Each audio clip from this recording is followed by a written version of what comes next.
রাসূল করিম সাল্লাল্লাহু আলাইহি ওয়াসাল্লাম যখন শাবান মাস শুরু হইত, সেই সময় থেকে নিয়ে ইবাদত বন্দেগী অতি মাত্রায় বৃদ্ধি করে দিতেন।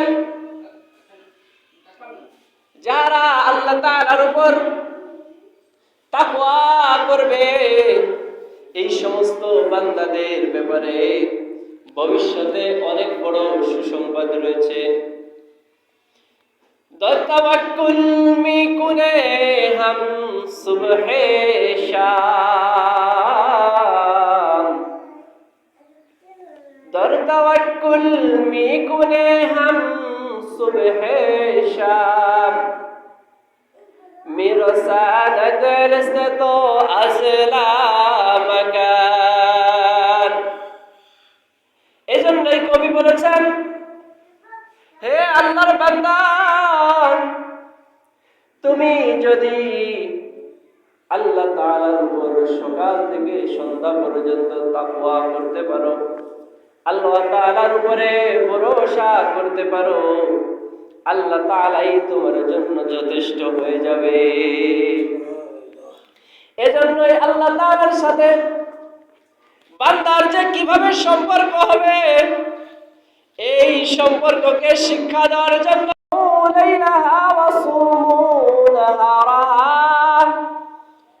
রাসূল আকরাম সাল্লাল্লাহু আলাইহি ওয়াসাল্লাম হাদিসের ভিতর বলছেন, হে আমার উম্মতেরা, তোমরা খুব বেশি মনোযোগ দিয়ে এই বিষয়গুলি খুব আমল করার চেষ্টা করো। রাসূল বলছেন, ইদা কানা লাইলাতুন নিসফি মিন শাবান ফাকুমু লাইলাহা ওয়া সুমু নাহারাহা। হে আমার উম্মতেরা, তোমরা আমি যা বলি সেইটাকে শিক্ষার জন্য গ্রহণ করো। যখন তোমাদের জিন্দেগিতে লাইলাতুন নিসফি মিন শাবান, যেটাকে আমরা বাংলায় চিনি শবে বরাত নামে, কি নামে বলেন? যখন শবে বরাতের রাত্রটা তোমরা পাও, এই শবে বরাতকে তোমরা নিজেদের জীবনের গনিমত মনে করে নাও। তোমরা সারা রাত্র জিকির আজকার, পিছনের গুনাহ থেকে আল্লাহ তাআলার নিকট ক্ষমা চাওয়ার মাধ্যম এবং তোমার বাকি জিন্দেগিকে আল্লাহ তাআলার জন্য সঁপে দেওয়ার জন্য, আল্লাহ তাআলার কাছে বাজেট পাস করানোর জন্য, আল্লাহ তাআলার সাথে অতীব সম্পর্ক গড়ার জন্য তুমি এই রাতকে গনিমত মনে করো। এজন্যই তো বলছে, ইদা কানা লাইলাতুন নিসফি মিন শাবান। আমার প্রিয় মুহাম্মাদের উম্মতেরা, তোমরা একটু খেয়াল করো, এই হাদিসের পরেই রাসূল সাল্লাল্লাহু আলাইহি ওয়াসাল্লাম বলেন, ফাকালা তাআলা ইয়ানজিলু ফিহা লিগুরুবিশ শামসি ইলা সামাইদ দুনিয়া فإن الله تعالى ينزل فيها لغروب الشمس إلى سماء الدنيا। কেননা আল্লাহ সুবহানাহু ওয়া তাআলা এই রাত্রে যখন শুরু হয়ে যায়, সূর্য ডুবার সাথে সাথেই আল্লাহ সুবহানাহু ওয়া তাআলা দুনিয়ার প্রথম আসমানে চলে আসে। সুবহানাল্লাহ। এই প্রথম আসমানে চলে আসার অর্থ কি? প্রথম আসমানে আসার অর্থ হলো যে আল্লাহ তাআলা বান্দার রহমত দেওয়ার জন্য, বান্দার অতীব নিকটে আল্লাহ তাআলা ক্ষমা করার জন্য কি হয়ে যায়? বেকুল হয়ে যায়, পাগল পারা হয়ে যায়। সবাই বলেন সুবহানাল্লাহ।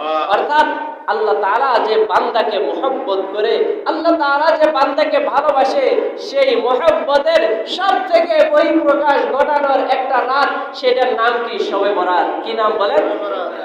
শবে বরাত। এরপরেও দেখবেন এই শবে বরাত অনেকে রাসূল সাল্লাল্লাহু আলাইহি ওয়াসাল্লাম যেভাবে পালন করতে বলে সেইভাবে পালন করে না। অনেকে নিজের মন গড়া ইবাদত বানায় নাই। কি করে বলেন? যে কেউ কেউ বলে যে নামাজ পড়বে 12 রাকাত, হ্যাঁ, এক এক রাকাতের ভিতরে সূরা ফাতিহা পড়বে, এরপরে 11 বার এই যে একটা প্রচলন আছে না, সূরাতুল ইখলাস কুল হুস সূরা পড়বে, শুনছেন এমন কিছু না? 11 বার করে কি করবে? কুল হুস সূরা পড়বে। একবার সূরা ফাতিহা, 11 বার কুল হুস সূরা। জীবনে এরকম নামাজের কথা কোনো হুজুরে বলছে, কোনো ইমাম সাহেব বলছে?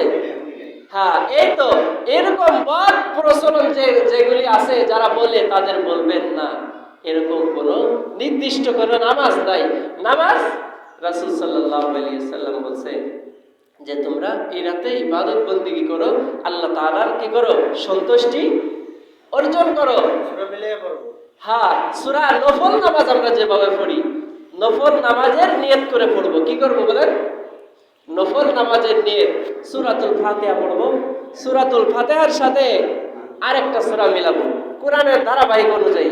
সর্বপ্রথম এক পারার দিক থেকে 1 পারা 2 পারা 3 পারা এরকম 28, 29, 30 শেষ পারা, একবার সর্বশেষ সূরার নাম কি কোরআনের বলেন তো?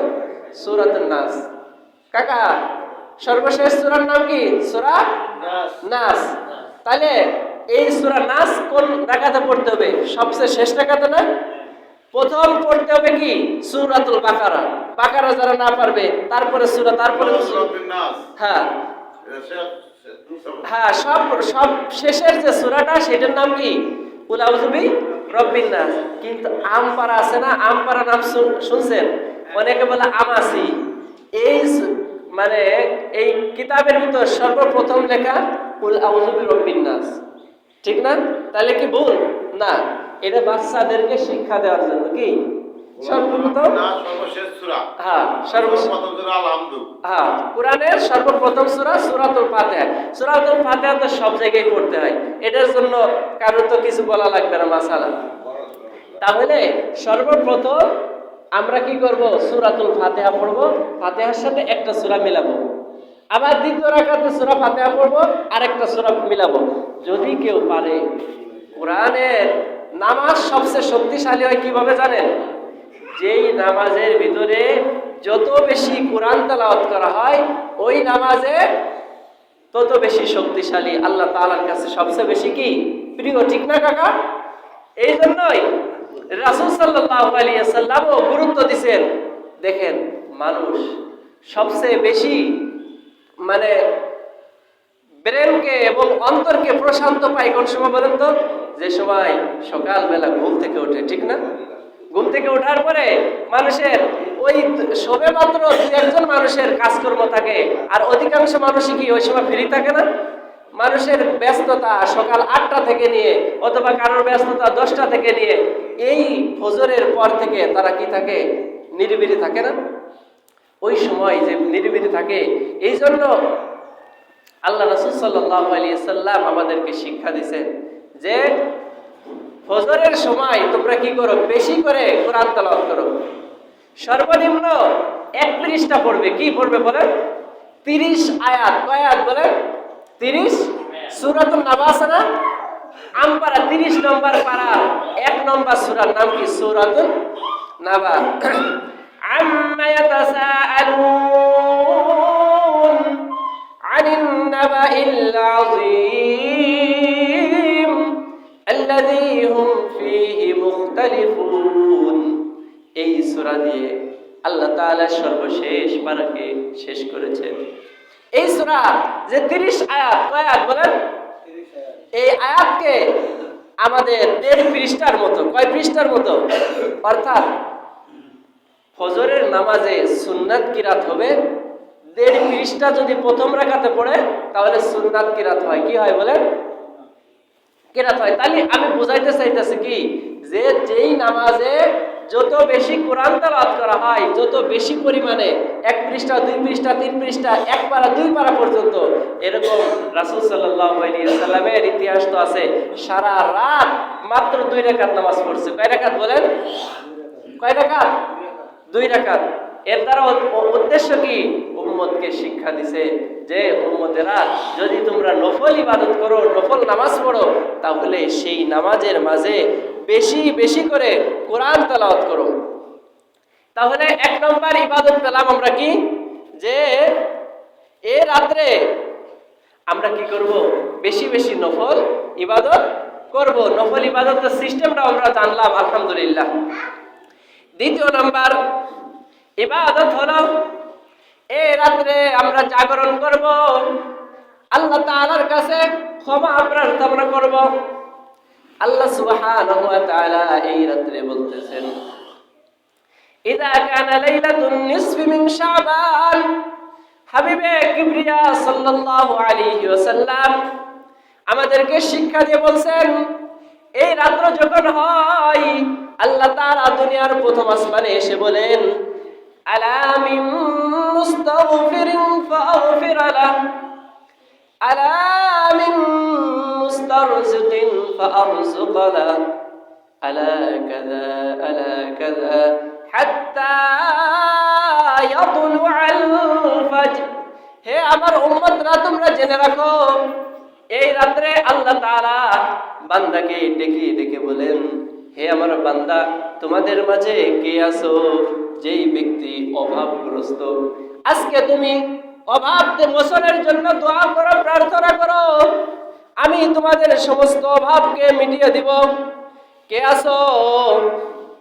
আমার উম্মতদের ভিতরে যারা অসুস্থ, তারা আমার আল্লাহ সুবহানাহু ওয়া তাআলার নিকটে দোয়া প্রার্থনা করো, আল্লাহ সুবহানাহু ওয়া তাআলা তাদের রোগকে মুক্তি করবেন। আল্লাহ সুবহানাহু ওয়া তাআলা কাছে যারা যা চাইবে ওই রাত্রে আল্লাহ তাআলার বিধান অনুযায়ী আল্লাহ সুবহানাহু ওয়া তাআলা তাদেরকে সেইটা দান করবে। অসুস্থ ব্যক্তিদের জন্য, অভাবগ্রস্ত ব্যক্তিদের জন্য, ঋণগ্রস্ত ব্যক্তিদের জন্য অমূল্য একটা রাত্র আসতেছে। সেই রাত্রটার নাম কি? লাইলাতুন নিসফি মিন শাবান। কি বলেন? লাইলাতুন নিসফি মিন শাবান, যেটাকে আমরা আরবিতে বলে থাকি শবে বরাত, বাংলায় বলে থাকি শবে বরাত, বাংলা পরিভাষা। কিন্তু কোরআন হাদিসে কি কোথাও শবে বরাতের নাই, এই শবে বরাতের বাংলা শব্দ। তাহলে একটা আমল জানলাম, আমরা এই রাত্রে কি করব? আল্লাহ তাআলার কাছে বেশি বেশি নফল নামাজ আদায় করব। 2 নম্বরে আল্লাহ তাআলার কাছে ক্ষমা চাইব। 3 নম্বরে আল্লাহ তাআলার কাছে রোগ মুক্তির জন্য দোয়া করব। 4 নম্বরে আল্লাহ তাআলার কাছে যারা অভাবী আছে, দুনিয়াতে এমন কোনো বান্দা আছে যে অভাবী নাই? আছে বলেন? আছে অভাব ছাড়া? কথা কর না। অভাব ছাড়া আছে কেউ নাই। কি? আল্লাহু হুয়াল গনি ওয়া আনতুমুল ফুকারা। আল্লাহ সুবহানাহু ওয়া তাআলা ঘোষণা করে দিয়ে বলছেন, হে আমার বান্দারা, আমি আল্লাহ হলাম ধনী। কে ধনী বলেন? কথা কইতে কি ভয় পান কেউ? হ্যাঁ, একটু কথা কইলে আপনাদের ভালো লাগে, আমার একটু ভালো লাগে যে আসলে আমার আলোচনার কি একটু গুরুত্ব হচ্ছে। হ্যাঁ, সবার কাছে প্রয়োজন মনে হচ্ছে। নাহলে আমি সেই গান গাওয়া মতো গাইয়ে গেলাম, আপনারা কেউ ঘুমাচ্ছেন, কেউ চলতেছেন, মাশাআল্লাহ, আলহামদুলিল্লাহ। আজকে সবাই কি কেউ ঘুমাচ্ছে না। তাহলে আল্লাহ সুবহানাহু ওয়া তাআলা বান্দাকে যে ক্ষমা করতে চান, সেই রকম একটা রাত হলো লাইলাতুন নিসফি মিন শাবান। এই রাতে আরেকটা আমল হবে, আমাদের মাতা পিতা, দাদা দাদি, নানা নানি, খালা খালু, ফুফা ফুফু, যেই মহান ব্যক্তিবর্গের জন্য আমাদের জীবন আজকে পর্যন্ত বেঁচে আছে, যেই মায়ের জন্য আজকে শিশু থেকে আমি যুবক বয়স পর্যন্ত পৌঁছতে পেরেছি, যুবক থেকে নিয়ে আমি কর্মক্ষম হয়েছি, কর্ম থেকে নিয়ে আবার বৃদ্ধের দিকে চলে যাইতেছি, এই জনম দুঃখিনী মা আমাদের থেকে চির বিদায় নিয়ে চলে গেছে। সেই মায়ের কথা একটু স্মরণ করে যেই সন্তানেরা এই রাত্রে আল্লাহ তাআলার কাছে বলবেন, রব্বির হামহুমা কামা রাব্বায়ানি সগীরা, ইয়া আরহামার রাহিমিন, আয় আল্লাহ, আমরা তো আপনার গোলাম, গোলামের ঘরের গোলাম, আমাদের তো কিছু করার মতো অধিকার নাই, করার মতো কোনো ক্ষমতা নাই। আপনার নিকটে চাওয়া পাওয়া ছাড়া আপনারা নিকটে আমরা চাইতেছি আমার জনম দুঃখিনী মা, যেই মা প্রচন্ড কনকনে শীতের দিনে ঠান্ডার ভিতরে থেকে আমাকে একটা গরম চাদরের ভিতরে রেখেছে। চাদরটা যখন প্রসাব করে ভিজিয়ে দিয়েছি, সেই চাদরকে আবার সরিয়ে মায়ের বুকের উপর আমাকে রাখছে। মায়ের বুকের উপর আবার যখন প্রসাব করেছি, মা সর্বশেষ কোনো পন্থা না পেয়ে মা নিজের কাপড়কে সন্তানের গায়ে পেঁচিয়ে দিয়ে মা কনকনে শীতের কষ্ট করেছে। ঠিক কিনা বলেন? এই মা আজকে আমি কর্মক্ষম হয়েছি, আমি রিজিক উপার্জন করতেছি, অর্থ আছে, আমার টাকা পয়সা সব কিছু আছে, বাড়ি গাড়ি আছে, কিন্তু এই মায়ের কোনো উপকার করার মতো ক্ষমতা আছে? কার কার মাধ্যমে? আল্লাহর মাধ্যমে। কার মাধ্যমে বলেন?